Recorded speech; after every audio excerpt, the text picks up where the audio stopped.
Oh boy. Yes. Welcome back to the Bees Like That podcast. As always, I'm your host, Chris. Man, if y'all can't tell, I'm a little stuffed up. This is cool, right? Because like allergy season is started early. It's always allergy season for me, but the official allergy season has started early, and it's stronger this year than last year. Not only that, I have myself a little bit of a cold. So, battling both symptoms. So, it's OTCs all around for everybody. By everybody, I mean me. And those who suffer from allergies the way that I do. Anyway, it is February 27, 2024, nearing the end of Black History Month. And y'all, you know what? I wish that I could say that it's been good for me this month, but that would not be true. There have been good points. But otherwise, it's been a Black History Month that has been chock full of chasing down, pointing out, highlighting oppression and racism and unchallenged privilege, and it has been rampant. Granted, I know this to be true about life, that the things that you look for, you will find, right? I get that. So I understand that's a part of the reality. However, it seems that this year, all of the woke, quote unquote wokeness, my allies out there, has disappeared. Like it disappeared. As soon as y'all like got done dancing for Trump being out of the office, like all that pro-black shit was gone. Anyway, there have been a few of you that I'm connected with on social media who did acknowledge the importance of historical awareness, and not just during February, but all year round, right? So to those of you out there who had the guts, the intestinal fortitude, the spine, the backbone to publicly say, yeah, I'm accepting this call forward to inform myself about these issues, because this is not just Black issues, these are American issues, because I'm an American too, damn it. And so were my enslaved ancestors. Same difference. So this is American history. And if y'all don't like it, I don't care. Others chose to remain quiet. I don't pretend to speculate any ideas about why that would be. Is it disappointing? Of course, because a lot of those people are people that I have interacted with personally, and they have very strong opinions about COVID. They have very strong opinions about LGBTQI plus issues. They have very strong opinions about indigenous issues. They have very strong opinions about immigration issues. But y'all chicken shit and don't say nothing about Black issues. So it's lots of respect there. I'm just going to put it out there to say it.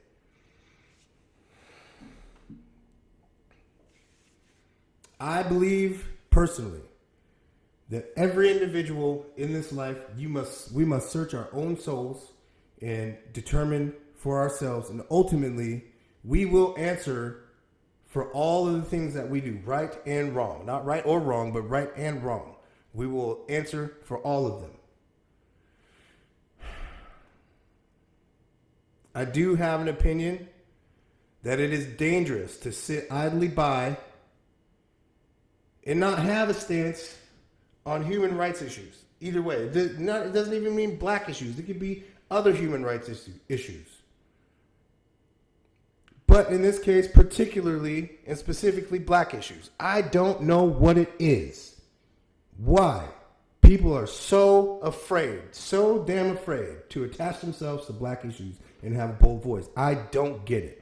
I do not get it. Where does all that activism go? Where does all that performing go? Where does it go?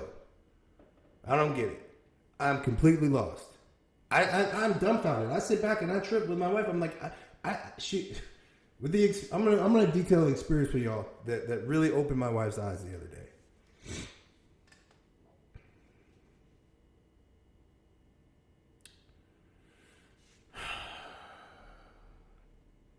It is true to me, and it should be obvious to you, that if we can find it available, the energy to be enthusiastic about as many of the other issues as we do all year round, no matter what they might be.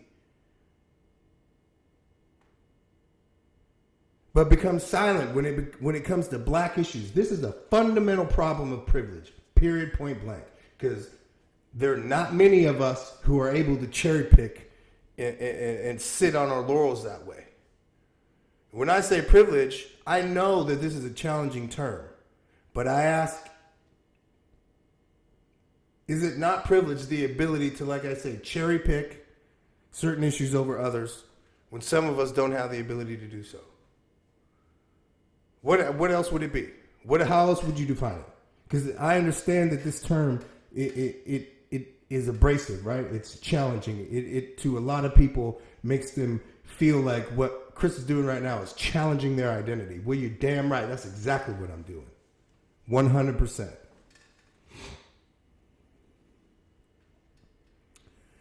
So the example that I'm going to share with you, I've gone back and forth on how I wanted to handle this. One of the ways that I've handled this is the appropriate way, and I've reported the page, I reported the content, I reported the speech, I reported the comments, because they were out and out racist, privileged, unchallenged, and unchecked to the highest degree. This person, no one has ever challenged their perspective before. Why? I believe because they hide under or behind the pretenses of art.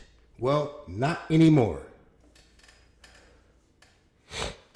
You may have seen it, because I know that sometimes social media will let your associations on Facebook know that you've commented on certain things, or you've been a part of a conversation, or you may have liked something or whatever on social media. So that may have happened in this case. So some of y'all may know exactly what I'm about to talk about. I had an encounter within a group on social media. The name of this group is Seeing Bellingham, the Seeing Bellingham group or whatever, Seeing Bellingham. One of the administrators in this group fancies themselves an artist, photographer specifically. I won't give you their name. You can figure out who this is by going to the page. I don't think that I need to do that, even though I don't feel like they deserve the right to any kind of privacy or anonymity after the stuff that they pulled on Facebook. But anyway, they post what they consider to be art on the Seeing Bellingham group. Well, on this day, the art contained hateful and oppressive language, specifically the N-word. If y'all know what the N-word is, wait till the end, because I'm probably only going to say it once, because I don't want the YouTube algorithm to flag this video and take it down.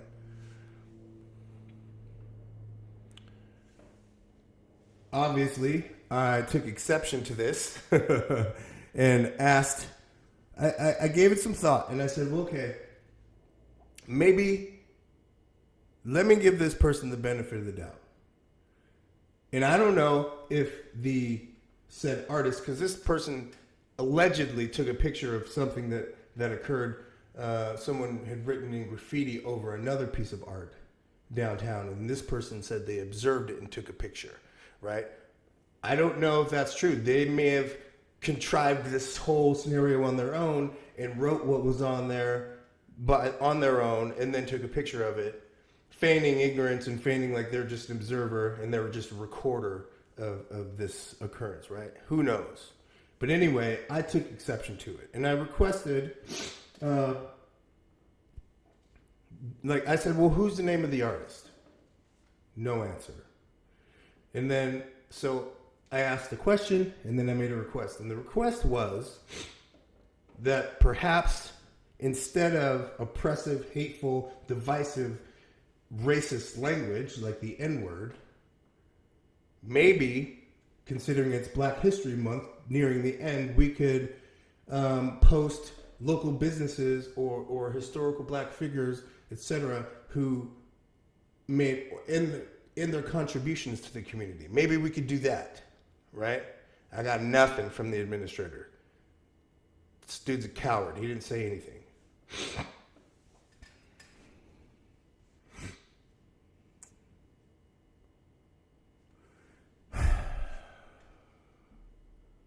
And my suggestion also in that statement was perhaps this is just in poor taste, right?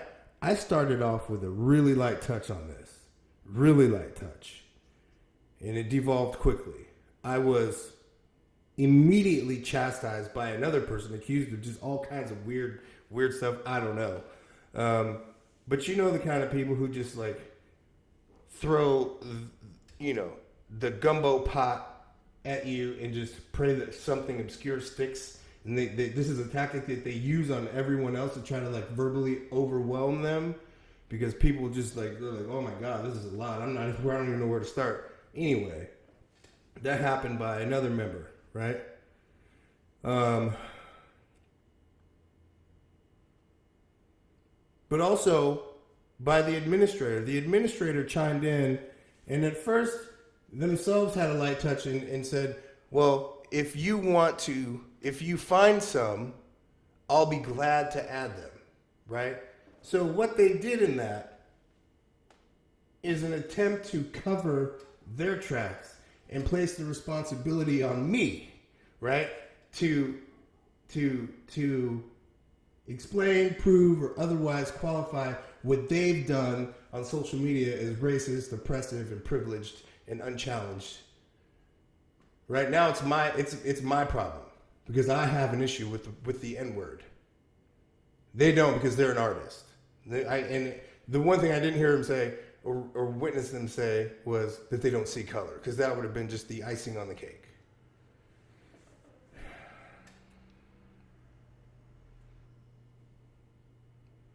Now keep in mind, this is a white male, and he said to me, he wrote publicly on Facebook that racial equality seems to be something that is an interest to me, talking specifically about me. However, it is something that he has zero interest in. Zero. Admitting publicly he has zero interest in racial equality. Doesn't matter to him. Doesn't give a shit. This is tantamount to him calling me the N-word. He's posting it, telling me, again, after knowing I've identified myself as a black person who's taken exception to this language, he's then telling me that he doesn't care, has zero interest in racial equality, doesn't give a shit.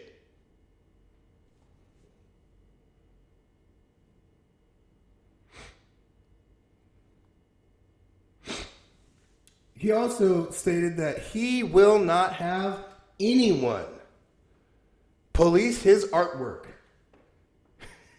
And he won't explain or justify his art to anybody. And if I wanted to press the issue, he'll remove me. Well, he removed me and blocked me from the page.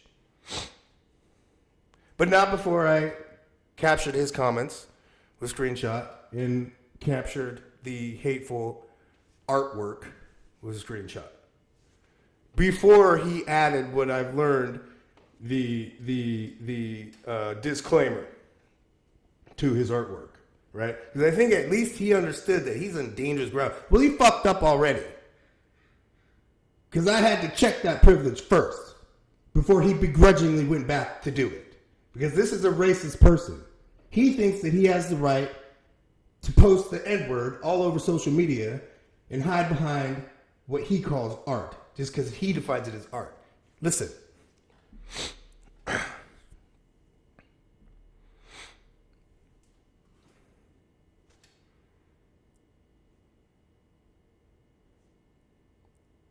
If this isn't a privileged position, I struggle to understand what is. I just don't know what is then.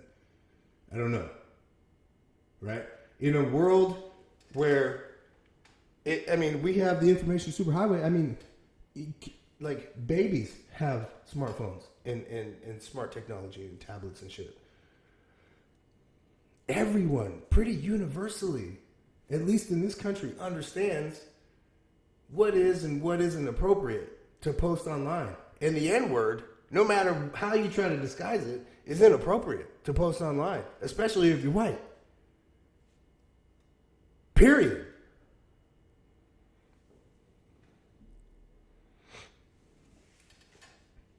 Now, is this at least from my perspective? This is a rhetorical question. Is this progress in the city of subdued excitement? where y'all rallied in the streets for BLM with maybe like one black person out of 150 of y'all? And danced on street corners when Trump was removed from office?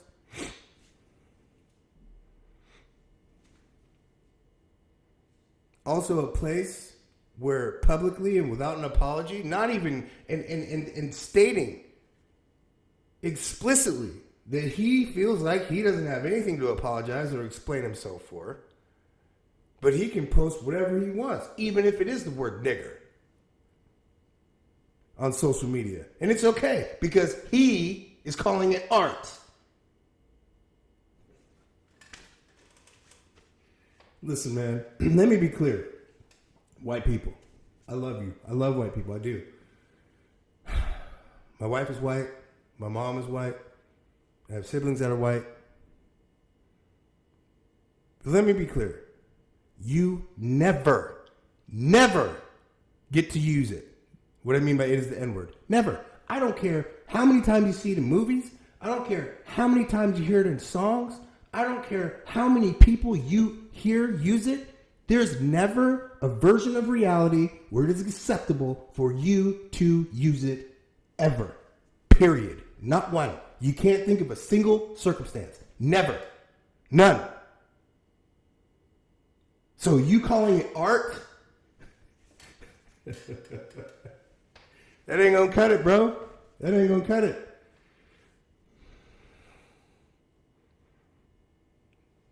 It may have been taken down because it was reported as racist and hate speech, hateful material, whatever. It may not. He may try to repost it, you know, whatever. I don't know.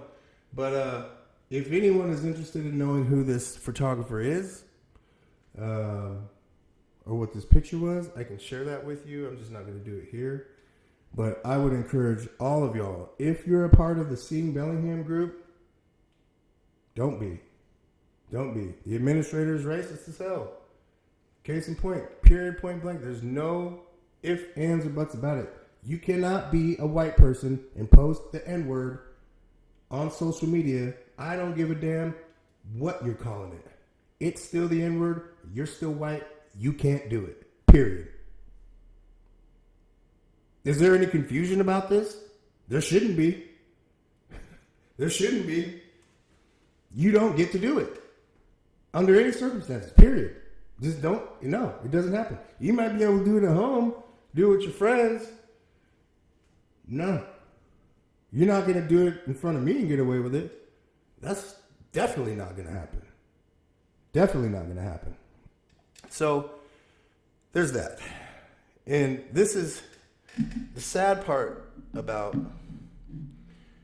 all of this is my wife got to see firsthand the type of shit that I deal with all of the time.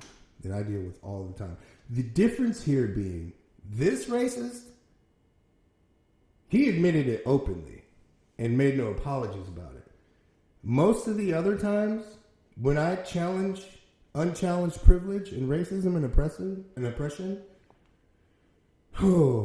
it is significantly more difficult to deal with because almost all the time I'm required to prove it. Because if people don't come out and say it, then I have to prove it. There are things that I have to do to try and prove it, and sometimes that's easier than others. Sometimes it's really hard, but it doesn't change the impact on me that it has on me, or the impact that it has on people who look like me. We see, recognize, and identify this stuff and deal with it all of the time. And a lot of us suffer in silence and don't say a word about it. Because how do you? Where do you start? Maybe you don't have as strong of a voice that I do, which gives you the ability to advocate for yourself or other people. Sometimes it's too overwhelming. It's too much. The emotions are too much. Some people don't even want to look at it. You'll even have black people that will say, And one did on that post. So I'm black and I'm not offended, and I'm sure that your white friends are pleased.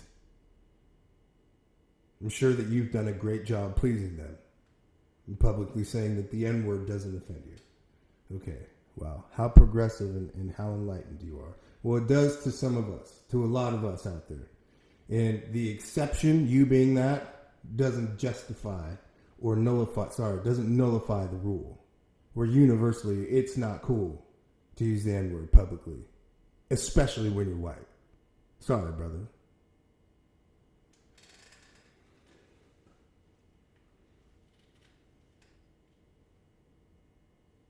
Something my wife said was extremely telling and sad, right? Because it gave her a look behind the curtain of what it's like to be someone like me. She was like, that is exhausting. That is completely draining. And I just looked at her and said, yeah, it is. It is. Challenging privilege and challenging racism it takes a lot of resilience. It takes a lot of stamina. It takes a lot of fortitude. It takes a lot of guts. And that's why a lot of people just turn a blind eye to it, which is sad and really unfortunate. Because I don't care what y'all think, man. It has an impact on the rest of us. And like I said about the one dude, the exception doesn't nullify the rule. Just because one white pleaser pretends not to be offended doesn't mean that the rest of us aren't or shouldn't be. I don't know when it became an option. I grew up in Bellingham. It never has it been a place where that kind of shit has been okay. So I don't know who this dude is. Maybe he wants to be the first edgy, obscure, risk-taking artist, who would do something like that. But nah, bro, that's not gonna fly. You're not gonna do it. Period. I'm not gonna let it happen. Sorry. I'm not gonna let it happen. You don't get to use it. It's not for you. I mean, you're gonna do it anyway. You're gonna do what you want to do. My dad told me years ago, you can't beat them all. you could whip a racist almost to death, and they're still with their dying breath gonna call you an N-word. And that, I found that to be true. It's just really, really unfortunate, man, that this is how the end of Black History Month 2024 gets to go out. Reporting racists on social media and calling them out publicly. This is crazy, man. It's crazy.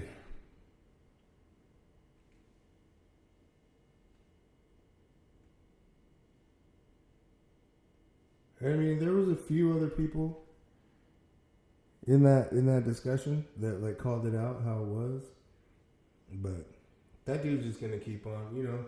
Even if that page is taken down, he'll start another one, and this will, I guarantee you, only encourage and bolster his racist ideas, and it will just fuel his fire, right? Because you could tell.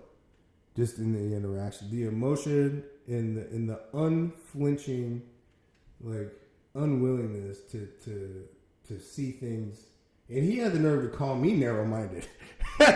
Imagine that, a white dude calling me narrow-minded because I took offense to him using the N-word. Is it opposite day? Let me repeat that for you. A white guy called me narrow-minded because I took offense and called him forward for using the M-word.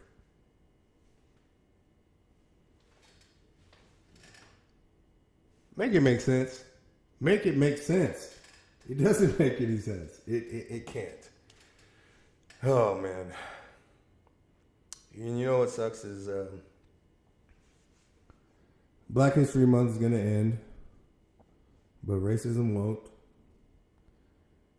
Racist, ignorant people are still going to be out there hiding in plain sight.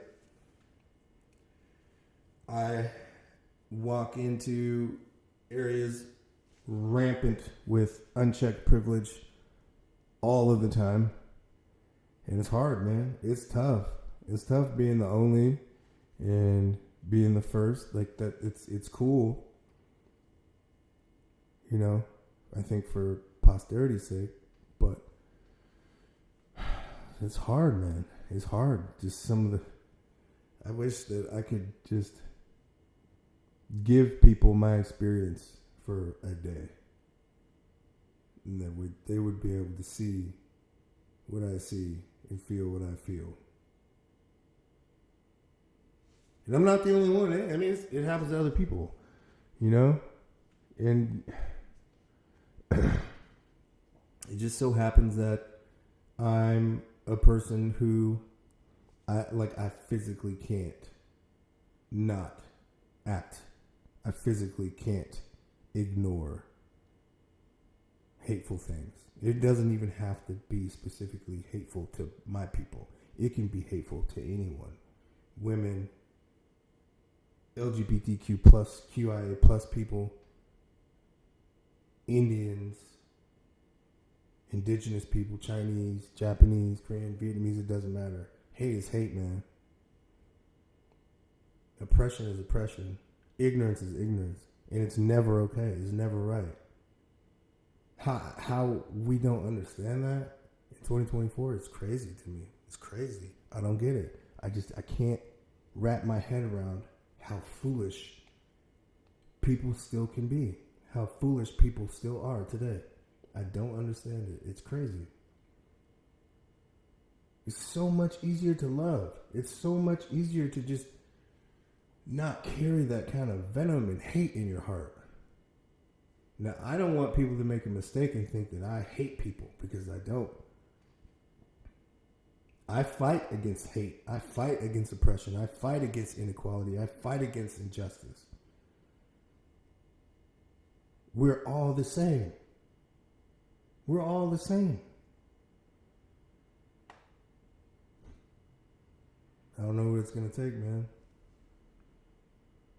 It's sad. Breaks my heart. I don't know what it's going to take. But in the meantime, in between time, I'll be here.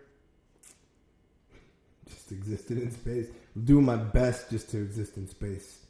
And, you know, fighting the good fight.